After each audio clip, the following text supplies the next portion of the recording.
Abram نے گھور کر دیکھا اور غصے سے ضبط کرتا اس کا ہاتھ پکڑ کر اسٹیج پر جاتے ہوئے اس نے بہت کچھ کہا تھا، جس میں سے گوری کو صرف یہ سنائی دیا تھا کہ کیا ضرورت تھی اٹھنے کی، اب جو کچھ کرنا ہے تم نے ہی کرنا ہے، مجھے یہ کام فالتو کے نہیں آتے۔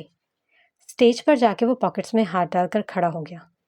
گوری ہتھیلیوں کو مسلتے ہوئے ستارہ کو کنفیوز لگی، تو ستارہ نے اسے آنکھوں سے کوئی اشارہ کیا، جس پر گوری نے ہاں میں ہلاتے ہوئے ڈی جے کو اشارہ کیا۔ دوبارہ دیکھا تو ستارہ وہاں سے غائب تھی۔ اچانک لائٹس آف ہوئیں۔ پورے 2 منٹ بعد لائٹس چلیں تو اوپر لٹکتا فانوس ہلکی پھلکی گلاب کی پتیاں گوری اور ابرام پر گرا رہا تھا۔ ابرام اسی پوزیشن میں کھڑا تھا، جبکہ گانا سٹارٹ ہوتے ہی گوری نے دونوں ہاتھوں کو ہوا میں پھیلا کر اس کے چاروں طرف گھومنا شروع کر دیا۔ ابرام نے اس کی حرکت کے مطابق اپنی نظریں گھمائی تھیں۔ سب بہت دلچسپی سے اس کا سارا نظارہ دیکھ رہے تھے۔ گوری نے گھومتے ہوئے اس کے قریب جا کر اپنا ہاتھ اس کے کندھے پر رکھا تھا، مگر مقابل تو ہلنے سے قاصر تھا۔ آج دل میں سوئے بہت سے ارمان جاگے تھے، جنہیں ہمیشہ کے لیے سنا دیا گیا تھا۔ اپنا ہاتھ اس نے ابرام کے دائیں گال پر رکھا تھا، اور جو فکرے اس کی آنکھوں میں دیکھتے ہوئے ادا کیے گئے وہ کچھ یوں تھے: ہے شرارت تمہیں سے، ہو عبادت تمہیں سے، ہے محبت تمہیں سے۔ وہ بول کر خاموش ہوئی تو آنکھوں میں نمی تھی۔ سب نے زوردار تالیاں بجائیں۔ آج بہت کچھ محسوس ہوا تھا اسے، ایک عجیب سا جذبہ، عجیب سی الجھن، اپنے دل میں ایک احساس جس سے وہ ہمیشہ بچنا چاہتا تھا۔ کیا وہ محبت تھی؟ کیا محبت نہ ہو جائے، اس بات کا خوف تھا، مگر جو بھی تھا ابرام کو اسے فیس کرنا تھا۔ جب سب لوگ مہندی کے فنکشن میں ادھر ادھر چلے گئے تو پامیر نے ابرام کے پاس جا کر اجازت چاہی۔ نہیں یار، ابھی کچھ دیر اور ٹھہرو، مجھے ضرورت ہے تمہاری، کچھ بات کرنی ہے تم سے۔ اور ابرام ابھی بات کر رہا تھا جب اشوا قریب آ کر کھڑی ہو گئی۔ چلیں؟ وہ پامیر کی طرف دیکھ کر پوچھ رہی تھی، جب پامیر نے مسکراہٹ دباتے ہوئے ابرام کو اشارہ کیا کہ وہ اشوا کو کہے کہ بھابھی کچھ دیر کے لیے رک جائیں، مگر اسے پتا تھا کہ ابرام غلطی سے بھی اشوا سے بات کرنے کی غلطی نہ کرے۔ وہ اس قدر ہی چالو تھا عورتوں سے، اور پامیر یہ بات بہت اچھے سے سمجھتا تھا، محض آزما رہا تھا۔ ٹھیک ہے، پھر انشاءاللہ کل ملاقات ہوگی۔ ابرام نے ہاتھ کا مصافحہ کرتے ہوئے پامیر سے نظریں چرائیں۔ پامیر نے نام میں سر ہلاتے ہوئے خدا حافظ کہا اور گھر کی طرف روانہ ہو گئے۔ ابرام سوچوں میں مبتلا وہیں کھڑا رہ گیا۔ رات 3 بجے جب وہ بیڈ پر لیٹا تو آنکھ لگ گئی اور نیند کی وادیوں میں وہ کھو گیا۔ گوری نے ستارہ کے ساتھ ساری رات باتوں میں گزاری تھی۔ صبح حماد کا ولیمہ تھا۔ گھر والے جتنا سب کچھ سادگی میں کرنا چاہ رہے تھے، اتنا ہی شوشے بازیوں سے ہو رہا تھا۔ کچھ حماد کی ضد تھی تو کچھ ابرام کا موڈ اچھا تھا، اس لیے سب حماد کی مرضی سے ہو رہا تھا۔ شہر کے مشہور پر میرج ہال کی شام بہت دلکش تھی۔ بڑے ہال میں چمکتے فانوس اور شاندار لائٹنگ نے پورے ماحول کو خوبصورت کر رکھا تھا۔ ہال کی چھت پر سجے کرسٹل لائٹس کا جھرمٹ ہر کونے میں روشنی بکھیر رہا تھا، جس سے ہال کا ہر گوشہ جگمگا رہا تھا۔ ہال کے وسط میں سفید اور سنہری رنگ کے میٹ سے بنائے گئے میز اور کرسیاں نفاست اور خوبصورتی کا نمونہ پیش کر رہے تھے۔ میزوں پر بچھے ریشمی کپڑوں کے اوپر خوبصورت پھولوں کے گلدستے رکھے ہوئے تھے، جن کی خوشبو ہر طرف پھیل رہی تھی۔ ہر میز پر موم بتیوں کے روشن سٹینڈز ماحول کو اور بھی رومانوی اور دلکش بنا رہے تھے۔ ہال کے ایک طرف خاص اسٹیج بنایا گیا تھا، جسے پھولوں اور روشنیوں سے سجا دیا گیا تھا۔ اسٹیج کے سامنے قالین بچھے تھے جو دلہن اور دولہے کی آمد کے لیے راستہ بنا رہے تھے۔ سارا خاندان میرج ہال میں موجود تھا۔ اسٹیج پر دلہا دلہن کا سب سے بے صبری سے انتظار کر رہے تھے۔ حماد اور آمنہ ایک ساتھ میرج ہال میں داخل ہوئے، جہاں سے ابن دل ہی دل میں دونوں کی نظریں اتاری تھیں۔ شادی کا سارا ہنگامہ سمیٹتے ہوئے سب نے جہاں سے منزل کا رخ کیا تھا۔ گھر میں آمنہ کا استقبال بہت پرجوش انداز میں کیا گیا تھا۔ ستارہ نے آمنہ کا کمرہ اپنی نگرانی میں سیٹ کروایا تھا، جو آمنہ کو واقعی میں بہت پسند آیا تھا۔ آمنہ نے ستارہ کی تعریف کی تو جہاں زیب اور گوری بہت خوش ہوئے تھے۔ شادی کا ہنگامہ جیسے ہی ختم ہوا، ابرام نے آفس کا رخ کر لیا، جبکہ جہانگیر میرب کی طرف سے مصروف تھے۔ میرب کی ڈلیوری پاس ہی تھی، اس لیے وہ ہسپتال میں ایڈمٹ تھی۔ گوری نے شادی ختم ہوتے ہی ستارہ کے ساتھ جانے کی ڈیمانڈ کی تھی، جس پر جہاں زیب نے اسے میرب کی ڈلیوری تک رکنے کا کہا تھا۔ وہ خاموشی سے حکم کی تعمیل کرتی اپنے گھر نہیں گئی تھی، ورنہ اس کا دل تو بہت چاہ رہا تھا۔ آمنہ کے گھر والے ناشتہ لے کر آئے تھے، جس پر حماد بار بار ابرام کی طرف دیکھ کر مسکراہٹ دبا رہا تھا۔ بھائی میرے سسرال سے ناشتہ آیا ہے۔ وہ کیا ہے نا، میرے سسرال میں تو ستارہ جیسی سالی بھی نہیں ہے۔ پھر بھی وہ دونوں ہاتھوں کو موڑ کر منہ بسور رہا تھا۔ شٹ اپ، ان فضول باتوں پر کم دھیان دیا کرو۔ اب شادی ہو گئی ہے تمہارے، تھوڑے سے میچور ہو جاؤ۔ حماد کچھ بولنے لگا تو ابرام نے اسے روک کر اپنی بات میں اضافہ کیا، اور ہاں، جہانگیر بھائی ہسپتال بلا رہے تھے تمہیں، کوئی کام وام ہے وہاں، جا کر دیکھو۔ ابرام اسے تنبیہ کرتا جانے لگا جب حماد نے تالیاں بجاتے ہوئے اس کے قدم روکے۔ واہ بھائی واہ، میں نیا نویلا دلہا ہو کر ہسپتال جا کر کام کرتا پھروں اور آپ یہاں مرضی سے پھرتے رہے، میں نہیں جاؤں گا۔ اس نے جیکٹ کی کالر سیدھی کرتے ہوئے ابرام کے قریب سرگوشی کی۔ ابھی نئی نئی شادی ہوئی ہے، میرے 100 کام رہتے ہیں۔ وہ آنکھ مارتا کچن کی جانب بڑھ گیا۔ بدتمیز۔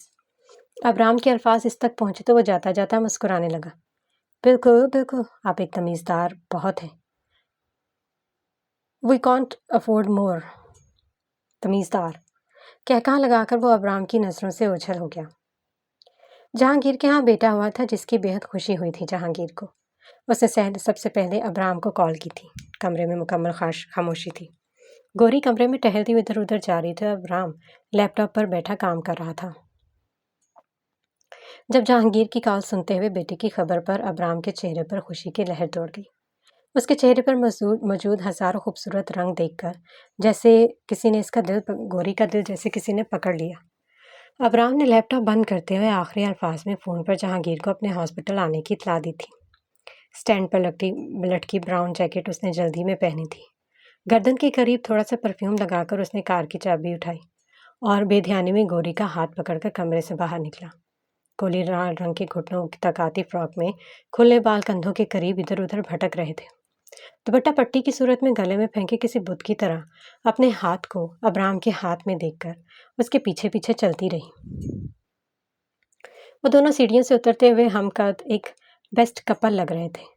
کہاں چل دیے؟ آمنہ نے گھوڑے پر سوار ابرام سے پوچھا تو گوری ہوش میں آئی۔ آف کورس، جواب تو اسے ہی دینا تھا۔ ابرام نے گھوری سے گوری کو دیکھا جیسا کہنا چاہ رہا ہو جلدی بتاؤ اسے۔ ہم ہاسپٹل جا رہے ہیں، میرا بھابھی کو بیٹا ہوا ہے، بس ابھی آ جائیں گے۔ جہاں زیب اور حماد گھر ہی ہیں، تم اپنا خیال رکھا، ہم ابھی آ جائیں گے۔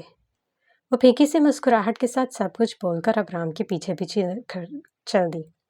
لان میں کھڑی گاڑی پر ابرام گھوڑے کی طرح سوار ہوا، گوری بھی بیٹھی اور وہ دونوں ہسپتال کی جانب روانہ ہو گئے۔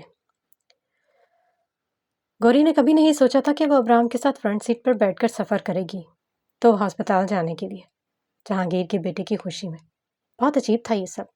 وہ تو سوچتی تھی کہ شاید اپنے گھر جانے کے لیے ابرام کے ساتھ یوں اکٹھا سفر کرے گی، یا پھر کبھی شاپنگ کے لیے، یا ہانی مون کے لیے، یا اکیلے گھومنے جانے کے لیے، مگر یہ سب کیا تھا اس کے لیے سمجھنا تھوڑا سا مشکل تھا۔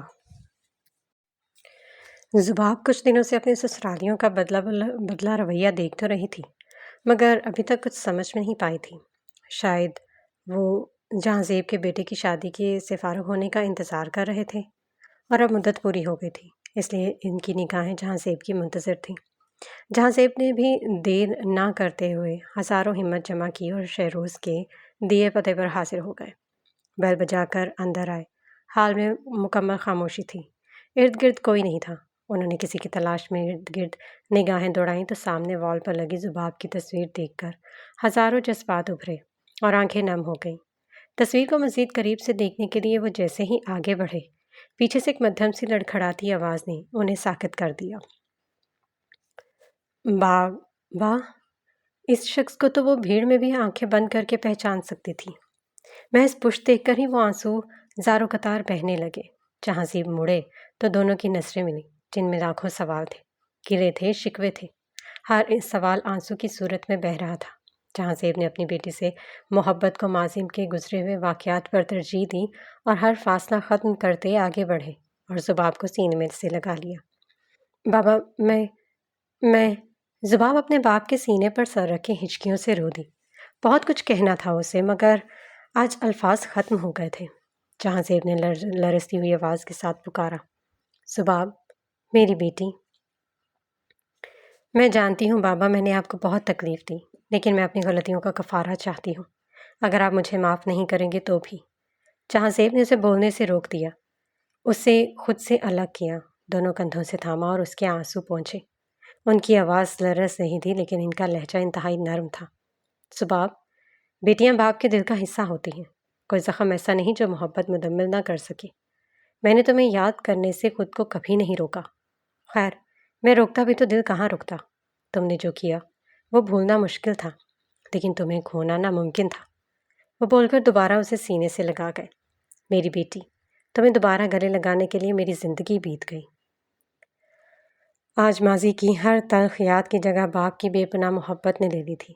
جہاں زیب کو ویسے بھی سباب سے ایک الگ لگاؤ تھا، اور پھر برسوں کی دوریاں، آج تو دل نے ہر غم بھلا کر ساری غلطیاں معاف کر دی تھیں۔ گوری اور ابرام کراچی کے ہسپتال آغا جان میں داخل ہوئے۔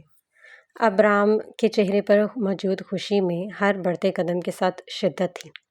ابرام اور گوری بیک وقت ہسپتال کے پرائیویٹ روم میں داخل ہوئے۔ میرا پرائیویٹ روم کے نرم اور آرام دہ بستر پر لیٹی ہوئی تھی، جہاں ہر سہولت اس کے سکون کا خیال رکھتے ہوئے مہیا کی گئی تھی۔ ابرام نے سامنے کھڑے جہانگیر کو کھینچ کر خود سے لگایا اور پھر مسکرا کر مبارکباد دی۔ گوری نے بھی جہانگیر کو سلام کیا تو اس نے سامنے پڑے صوفے پر گوری کو بیٹھنے کا اشارہ کیا۔ بیبی کاٹ میں موجود بچہ ہلکی پھلکی آنکھیں کھول رہا تھا، جسے ابرام نے بے صبری سے باہوں میں لیا، غور سے دیکھ کر پھر ماتھے پر پیار کیا۔ باقی مجھے نہیں پتا، لیکن اس کی آنکھیں میری جیسی ہیں، دیکھیں ذرا۔ لو، صبح سے کھول ہی نہیں رہا ہے آنکھیں، اور کہہ رہے ہو میرے جیسی ہیں۔ جہانگیر نے اس کی بات پر بے یقینی سے کہا، جبکہ وہ سچ کہہ رہا تھا۔ خیر، بھابھی آپ کیسا فیل کر رہی ہیں؟ اس نے سنجیدگی سے پوچھا تو میرب نے گھر جانے کی ڈیمانڈ کی۔ کیسی باتیں کر رہی ہو میرب؟ ڈاکٹر نے کل ڈسچارج کرنے کا کہا ہے۔ میں ٹھیک ہوں، مجھے کچھ نہیں ہوا، ایک بار ڈاکٹر سے بات تو کر کے دیکھ لیں۔ میرب نے اپنے دایاں کندھا مسلا تھا، پھر سر کو ادھر ادھر حرکت دی۔ اچھا، میں ایک بار بات کر لیتا ہوں، کیا پتہ ڈسچارج کر دیں۔ وہ کہہ کر بچے کو گوری کے ہاتھوں میں تھما گیا۔ گوری نے اتنے قریب سے بچے کو دیکھا تو اس کا دل اتنی زور سے دھڑکا کہ اس نے بچہ فوراً جہانگیر کو دے دیا۔ میں نے کبھی اتنے چھوٹے بچے نہیں اٹھائے، مجھ سے گر جائے گا۔ اس نے رونے والا منہ بنا کر جہانگیر کو بچہ دیا تو میرب ہنس دی۔ ستارہ اورنگزیب کے پہلو میں بیٹھی تھی، دائیں طرف ان کی زوجہ تھی۔ تینوں آپس میں گفتگو کر رہے تھے۔ موضوع گوری تھی۔ جب سے شادی سے واپس آئے تھے انہیں گوری بہت یاد آ رہی تھی۔ ابو میں بہت مس کر رہی ہوں گوری کو۔ کیا سڑو شوہر لے کر دیا ہے اسے، جسے گھر کی دہلیز پار ہی نہیں کرنے دیتا۔ میں بتا رہی ہوں آپ کو، اب میں دوبارہ گئی نا تو اسے ساتھ لے کر ہی آؤں گی۔ ہاں ہاں ہاں، لے آنا، ابراہم لانے دے گا تو نا۔ اس کی ماں نے اپنی مسکراہٹ دباتے ہوئے ستارہ کو چیلنج کیا تھا۔ اچھا جی، اس سے پوچھنا کس نے ہے، بس جاؤں گی اور لے آؤں گی۔ ستارہ فیصلہ کر چکی تھی۔ میز پر پڑے مگ کو اٹھا کر اس نے اورنگزیب کے آگے کیا تھا۔ شکریہ۔ مگ تھام کر اورنگزیب صوفے پر سیدھے ہو کر بیٹھا۔ ستارہ، کب مکمل ہوگی تمہاری پڑھائی؟ میرا بچہ، اور کتنا وقت لگے گا؟ بس یہ آدھا سال۔ یہ کہہ کر وہ کچھ دیر خاموش رہی۔ وہ بے چینی کے ساتھ مزید وہاں بیٹھ نہ پائی۔ وہ جانتی تھی باپ کیوں پوچھ رہے ہیں، اور آج تو وہ اپنے جواب کی مدت بھی زیادہ نہیں کر پائی تھی۔ صرف آدھا سال مطلب 6 مہینے، اور بس؟ لیکن کیا یہ میرا گھر نہیں ہے؟ میں جتنی دیر چاہوں اتنی دیر یہاں کیوں نہیں رہ سکتی؟ میں کیا چاہتی ہوں خود بھی نہیں سمجھ پا رہی۔ سکندر کے لیے میرا دل کبھی نہیں دھڑکا، اور جس کے لیے دھڑکا وہ میرا نہ ہو سکا۔ میں کیا کروں؟ مجھے نہیں رہنا سکندر کے ساتھ۔ مجھے نہیں چاہیے اس کا ساتھ، نہیں تھامنا اس کا ہاتھ، نہیں کرنی اس سے شادی، نہیں بننا کسی کی بھی دلہن۔ وہ جذبات میں آ کر کیا کیا سوچ رہی تھی، کیا بول رہی تھی، اسے کچھ سمجھ نہیں آ رہا تھا۔ بس وضو کر کے اس نے بے چین دل کو قرار میں لانے کے لیے خدا سے ملاقات کی تھی۔ کراچی کی سڑکوں پر اپنی چاپ چھوڑتی ہونڈا سیوک جہاں زیب منزل کا سفر کم کرتی جا رہی تھی۔ شام کے وقت کراچی کی سڑکیں ہلکی ٹریفک کے ساتھ زندگی کی جھلک دیتی جا رہی تھیں۔ گاڑی شاہراہ فیصل پر رواں تھی۔ دونوں اطراف بلند و بالا عمارتوں پر جگمگاتی روشنیوں نے ماحول کو خوابناک سا بنا دیا تھا۔ گوری کھڑکی سے باہر دیکھ رہی تھی، جہاں گاڑیوں کی روشنیوں کے ساتھ سڑکوں پر روشنی کے کوس بن رہے تھے۔ گاڑی کے اندر ایک پرسکون خاموشی تھی، صرف ریڈیو پر دھیمی موسیقی چل رہی تھی۔ ابرام نے گاڑی کو کلفٹن کی طرف موڑ دیا، جہاں ساحلی ہوا محسوس کی جا سکتی تھی۔ تم ہاسپٹل میں اتنی خاموش کیوں تھی؟ ابرام نے خاموشی کو توڑتے ہوئے ریڈیو کی آواز مکمل بند کی تھی۔ گوری نے ایک اداس مسکراہٹ کے ساتھ اسے دیکھا تھا۔ حیران ہو رہی تھی۔ مدھم سا بولی، کیوں؟ کس بات پر؟ وہ حیران ہوا تھا آپ کو اتنا خوش دیکھ کر۔ میں خوش نہیں ہو سکتا کیا؟ بے اختیار منہ سے نکلا۔ پتہ نہیں، آج سے پہلے کبھی اتنا خوش دیکھا نہیں، اس لیے۔ وہ بولی تو لہجے میں دنیا بھر کی اداسی تھی۔ آج سے پہلے ایسی خوشخبری بھی تو نہیں نہ ملی مجھے۔ تو ماں پہلے ڈاکٹر نے کہا تھا بیٹی ہے، اور اب؟ وہ خاموش ہوا۔ بیٹا آپ کا تو نہیں ہے؟ وہ بولے بغیر رہ نہ سکی۔ ابرام حیران نہیں ہوا۔ ونڈ اسکرین سے باہر دیکھتے ہوئے اس نے گوری کی گہری نظر خود پر محسوس کی تھی۔ جس کا ہے وہ تو میرا ہی ہے نا؟ اشارہ جہانگیر کی طرف تھا۔ زندگی میں مستقل رہنے والی چیزوں پر یقین کرنا چاہیے۔ اگر کوئی کہہ دے کہ جو میرا ہے وہ تمہارا ہے، تو اس کا مطلب یہ نہیں ہوتا کہ آپ واقعی ہی مان لیں کہ جو اس کا ہے وہ آپ کا ہے۔ جو اس کے پاس ہے وہ میرے پاس کبھی نہیں آئے گا، اس لیے جو اس کا ہے وہ میرا ہو سکتا ہے۔ کیوں نہیں آئے گا؟ یہ کیسی باتیں کر رہے ہیں آپ؟ وہ ایسے بولی تھی جیسے کسی نے اس کی روح کو کھینچ کر چھلنی کر دیا ہو۔ کیونکہ میری زندگی میں ہمیشہ وہ ہوا ہے جس سے میں نے بچنا چاہا ہے، جو مجھے ناپسند ہے، جو مجھے نہیں چاہیے ہے، جس سے میں دور بھاگتا ہوں۔ تو پھر اب وہ کیسے ہو سکتا ہے جو میں چاہتا ہوں؟ اس لیے میں نے خواہشوں کا گلا گھونٹ لیا ہے اور کڑوا خون پینا بہت اچھے سے سیکھ گیا ہوں۔ لیکن وہ بولتے ہوئے گوری کی طرف دیکھ کر رکا تو گوری نے اسے بات کرنے کا آنکھوں سے اشارہ کیا۔ چلتی گاڑی میں تقریباً 3 منٹ کی خاموشی رہی، جس میں گوری اس کی بات سننے کے لیے بےتاب تھی۔ بولے نا، آج سب بول دیں، آج مجھے سب سننا ہے۔ یہ اتنا اکھڑا پن، اتنی بے رخی، مہینہ مہینہ نہ مسکرانا، رشتوں سے دور بھاگنا، یہ سب کچھ کیا ہے؟ وہ آنکھوں میں نمی لیے اپنے سوالوں کے جواب مانگ رہی تھی۔ بیٹا، میری خواہش ہے اور میری خواہش کبھی پوری نہیں ہو سکتی۔ بیٹی مجھے قطعاً قبول نہیں ہے اور دیکھنا وہی ہوگی، اور پھر وہ سب کچھ کرے گی جو میری برداشت سے باہر ہوگا۔ وہ کبھی اچھی بیٹی، اچھی بہن، اچھی بہو، ایون کہ اچھی لڑکی نہیں بن سکے گی۔ سب کچھ جو زباب نے کیا میں وہ کبھی بھلا نہیں سکتا۔ وہ بے شک میری سگی بہن نہیں تھی، لیکن میرے گھر کی 4 دیواری میں رہتے ہوئے میری غیرت تو تھی نا۔ اس کی اور میری ماں مختلف تھی، باپ تو ایک ہی تھا نا۔ وہ میری کچھ بھی نہیں تھی، مگر پھر بھی سب کچھ تھی۔ اس نے مجھے سارے اختیارات دیے جو ایک بہن بھائی کو دیتی ہے، لیکن وہ اختیار نہیں دیا جو دینا چاہیے تھا۔ بے حد کوشش کے بعد میں کچھ بھول نہیں پایا۔ سب لڑکیاں ایک جیسی ہوتی ہیں، وہ بھی یہی کرے گی۔ ڈیڈ باپ ہونے کے باوجود اسے روک نہیں پائے، جذبات کی وجہ سے یا مجبور ہونے کی وجہ سے، واٹ ایور، میں بھی اسے روک نہیں پاؤں گا، اور پھر سب برباد ہو کر رہ جائے گا۔ وہ بول کر خاموش ہوا تو ایسا لگا کہ وہ برسوں سے یہ سب کچھ بولنا چاہ رہا تھا۔ ابھی اس کی آنکھوں کے گلے شکوے ختم نہیں ہوئے تھے۔ وہ میری بیٹی ہوگی ابرام، وہ زباب جیسی خون اثر چھوڑتا ہے خوبصورت۔ وہ بات کاٹ کر بے اختیار بولا تو گوری خاموش ہو گئی۔ اس سے آگے وہ دونوں کچھ نہیں بول پائے۔ جہاں سیب منزل کا بقیہ سفر خاموشی میں گزرا تھا۔ حال کے وس میں پڑے صوفے پر کیٹرین اور شیزور براجمان تھے۔ ان کے قریب کرسی پر عریس بیٹھا تھا اور زباب اپنے باپ کے ساتھ وسطی حصے کے قریب پڑے صوفے پر بیٹھی تھی۔